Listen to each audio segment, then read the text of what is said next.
연산자 우선순위를 보도록 하겠습니다. 연산자 우선순위는요, 여기 나오듯이 2 곱하기 6 더하기 4 곱하기 9 나누기 3의 계산 순서가 있을 때 이것을 시어너가 어떤 식으로 해석을 해서 어느 것부터 먼저 하느냐, 계산을 먼저 하느냐에 대한 부분이죠.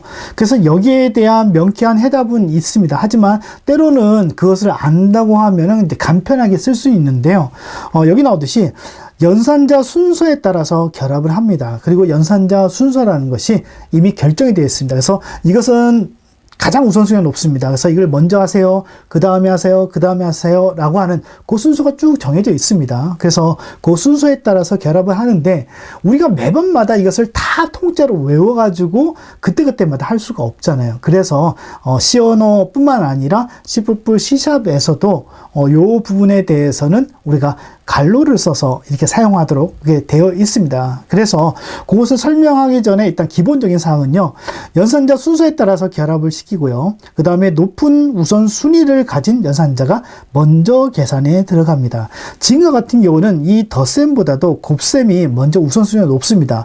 그렇기 때문에 이런 경우에는 2 곱하기 6을 먼저 하고 나중에 이제 플러스를 하겠죠. 그 다음에 결합성은 같은 순위의 연산자가 둘 이상 연속적으로 있을 때는 있을 때 결합하는 계산하는 연산 순서라고 해서 쭉 왼쪽에서부터 오른쪽 또는 오른쪽에서부터 왼쪽으로 이렇게 결합하는 그 순서가 있습니다. 그리고 그것이 조금 연산자마다 약간 달라요. 물론 거의 비슷하지만, 그래서 지금 4 곱하기 9 나누기 3 이렇게 했을 때 이건 연산자 순서가 전부 다 동일하고요. 그 다음에 이럴 경우에는 왼쪽에서부터 오른쪽, 그래서 요것은 2, 6, 10이죠. 그래서 12고, 그 다음에 4, 9, 36이고요. 그 다음에 나누기 3 하게 되면은 3, 1은 3, 3, 2, 6이죠. 12죠. 그래서 결과가 얼마 나온다? 24가 나오게 됩니다. 연산자의 우선순위 볼게요. 여기서 이렇게 정해져 있습니다. 이게 이렇게 정해져 있고요. 그 다음에 이 부분은 우리가 이 부분에 따라서 뭔가 계산하는 것이 아니라 이건 컴파일러의 이와 같은 규칙으로 이게 되어져 있죠. 그래서 우리가 계산이라고 하는 식을 우리 나름대로 쭉 나열해서 쓸 때 요런 연산자 우선순위를 고려해서 써야 된다는 얘기입니다. 자, 그래서 우선순위가 가장 높은 건요, 지금 나오듯이 갈로가 가장 높습니다. 그렇죠? 갈로 가장 높고요. 그 다음에 결합성은 이것이 같은 연산자 우선순위이기 때문에 이런 것이 연속적으로 나온다고 하면은 좌에서 우로 해서 요런 그 우선순위를 가지고 그런 결합성에 따라서 갈로 먼저, 그 다음에 요거 먼저, 그 다음에 요거 먼저, 이런 식으로 진행하게 됩니다. 자, 그 다음에 요거는 어떻습니까? 좌에서 우로 돼 있죠. 쭉 이런 식으로 같은 그게 만약에 식으로 나열됐을 때는 위에서 좌로 가도록 돼 있고요. 그 다음에 이건 곱하기 나누기, 그 다음에 퍼센트죠. 이럴 때는 모듈러 연산자일 때는요, 요거일 때는 어떻습니까? 좌에서 우로이죠. 그래서 요거 때문에 앞에서도 요거 같은 경우를 할 때도 이거 먼저 계산하고, 그 다음에 요거 먼저 계산했죠. 그래서 좌에서 우로이기 때문에, 그래서 그 다음에 나머지 나누기 했죠. 그 다음에 마지막에 요것을 이렇게 계산을 한 이유가 여기에 근거를 두고 있습니다. 자, 그 다음에 더하기 빼기는 어떻습니까? 곱하기 나누기보다 훨씬 밑에 있죠. 그렇기 때문에 곱셈 먼저, 나눗셈 먼저 하고 마지막에 이제 더하기를 하게 되는 겁니다. 자, 그런데 이런 것들을 우리가 매번 따져가지고 할 수가 없습니다. 그렇죠? 자, 그렇기 때문에 가장 우선순위가 높은 이 갈로를 통해서 우리가 무엇부터 먼저 계산할 건지에 대한 부분을 명백하게 해주는데요. 자, 이 부분은 이 갈로를 써서 그 연산에 대한 계산에 대한 순서를 우리가 잡아준 것이 가장 좋습니다. 왜냐면요, 나중에 이것을 하다 보면 헛갈릴 수도 있고, 그 다음에 이런 부분에 있어서 에러가 발생했을 때는 이것을 수정하기가 굉장히 힘들어요. 실제로요. 자, 그렇기 때문에 앞에서 했던 요거 같은 경우에, 요거는 그냥 드러나는 거지만 그래도 연산자를 한다면은 요렇게, 그 다음에 요렇게, 그렇죠? 갈로를 쳐줍니다. 그러면은 2, 6부터 하고, 그 다음에 4, 9부터 하고, 그 다음에 요거 하고, 마지막에 이렇게 하겠죠. 만약에 이 갈로의 순서를 바꾼다고 했을 때, 예를 들어서 이렇게 하고 이렇게 한다고 하면 어떻게 됐습니까? 요거가 먼저 계산되겠죠. 그렇죠? 요것이 먼저 계산되고, 그 다음에 그러면 3이 되겠죠. 3하고 어떻습니까? 이 4하고 그 다음에 계산이 되겠죠. 그 다음에 12가 되겠죠. 그래서 12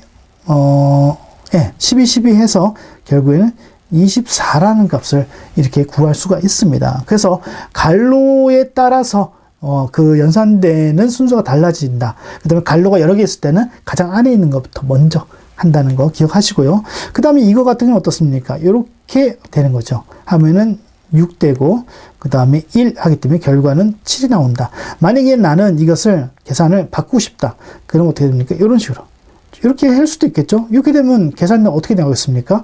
당연히 3이 나오고, 그 다음에 요거하고 계산돼서 3, 3은 9. 이렇게 해서 9가 나오게 될 겁니다. 그래서 요것도 갈로를 한번 쳐보세요. 이렇게 쳐서 실제로 프린트F를 통해서 어떤 결과가 나오는지 반드시 확인을 해보셔야만 합니다. 그것이 여러분들이 요 본 강의를 통해서 해야 될 내용이죠.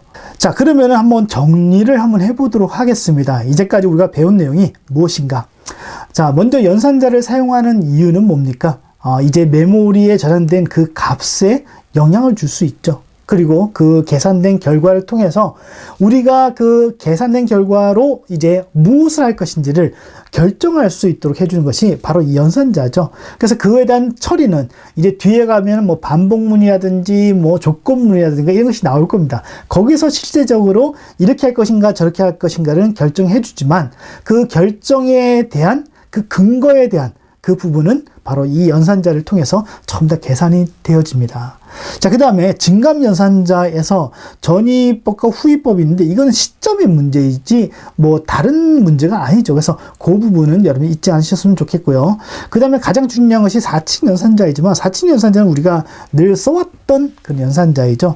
하지만 이 논리연산자라든가, 그렇죠? 그 다음에 하나 빠졌는데 논리연산자하고 그 다음에 그 관계연산자, 그렇죠? 관계연산자. 그래서 뭐 부등호, 그 뭡니까? 이런 거, 그렇죠? 이런 거 있었죠. 그래서 이런 것들을 여러분들 좀 기억을 하시고, 그다음 관계연산자라는 것이 조금 그러면 비교연산자 해도 뭐 같은 그 용어로 사용됩니다. 그래서 이렇게 보시면 되고요. 그 다음에 연산자 우선순위에서는 괄호를 사용하는 거 여러분들 잊지 않았으면 좋겠습니다.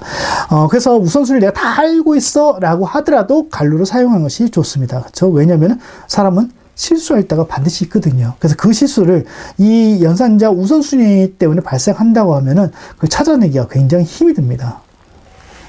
자, 그래서 마지막 과제로는 한 요 정도를 한번 나열을 해봤습니다. 그래서 요거는요, 여러분들 캡처를 하시거나 아니면 스마트폰으로 사진을 잠시 찍어 놓으시고 또는 동영상을 잠시 멈춰 놓으신 다음에 요것을 가지고서 여러분들 한번 검증하는 코드, 가장 중요한 것이 요 검증하는 거예요. 그렇죠? 검증하는 코드. 요 검증하는 코드를 반드시 작성을 하셔서 지금 오늘 배웠던 이 연산자에 대한 부분을 익숙하게 우리가 알 수 있도록 그렇게 연습을 하는 것이 좋습니다. 그래서 눈으로 연습하시고요, 머리로서 연습하시고요, 손으로 연습하시는 요 세 가지를 여러분들이 본 강의 내용들을 통해서 여러분들이 하셔야만 합니다. 그리고 늘 얘기했지만, 앞에서도 잠시 설명드렸지만, 이 그 뜻을 세우는 거, 그렇죠? 뜻이 그만큼 중요하다는 거 기억을 하시면서 5강의 내용을 여기서 마치도록 하겠습니다.